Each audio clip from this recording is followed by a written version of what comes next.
വെള്ളാപ്പള്ളി നടേശൻ പറഞ്ഞ പ്രസ്താവന മലപ്പുറം ഒരു പ്രത്യേക രാജ്യമാണ്, ചില പ്രത്യേക ആളുകളുടെ സംസ്ഥാനമാണ്, വായു ശ്വസിക്കാൻ പോലും സ്വാതന്ത്ര്യമില്ല എന്നുള്ളതാണ് വെള്ളാപ്പള്ളി നടേശൻ പറഞ്ഞത്. ആ പ്രസ്താവന ഇന്നലെ വന്നതിന് ശേഷം ഒരു പൂച്ചക്കുട്ടിയുടെ പിന്തുണ അതിന് കിട്ടിയോ? മാൻഹോളിൽ ആൾ പോയപ്പോൾ അയാളെ ജാതി നോക്കി പ്രസ്താവന ഒന്നുമില്ലേ?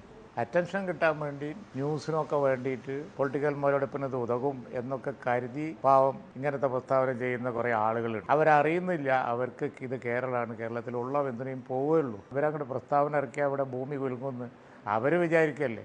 അത് ചർച്ചയാക്കുന്ന നമ്മളെ പറഞ്ഞാൽ മതി. ചില പ്രസ്താവനയെക്കുറിച്ച് നമ്മൾ പറഞ്ഞില്ല, less we talk the better. അതിനെക്കുറിച്ച് ഏറ്റവും കുറച്ച് പറയുന്നതാണ് നല്ലത്. കാരണം അത് ഒരു ചലനവുമില്ല, ഒരു റെലവൻസും ഇല്ലാത്ത ഒരു മോശമായ വൃത്തികെട്ട ഒരു സ്റ്റേറ്റ്മെൻറ്റ് അത്രേ ഉള്ളൂ. ഇത്തരം പ്രസ്താവന സമൂഹത്തിന് സഹിക്കാൻ കഴിയില്ല. അത്ര വൃത്തികെട്ട സ്റ്റേറ്റ്മെൻറ്റ് വരുമ്പോൾ സമൂഹം മൊത്തത്തിൽ പ്രതികരിക്കും. അതിന് പ്രത്യേകമായി ഞാനിപ്പോൾ ഇറങ്ങി പുറപ്പെടും. ഞാൻ വേറൊരു കേസ് നോക്കാനുണ്ട്, അതിന് ഡൽഹി പോവാണ് ഇപ്പോൾ.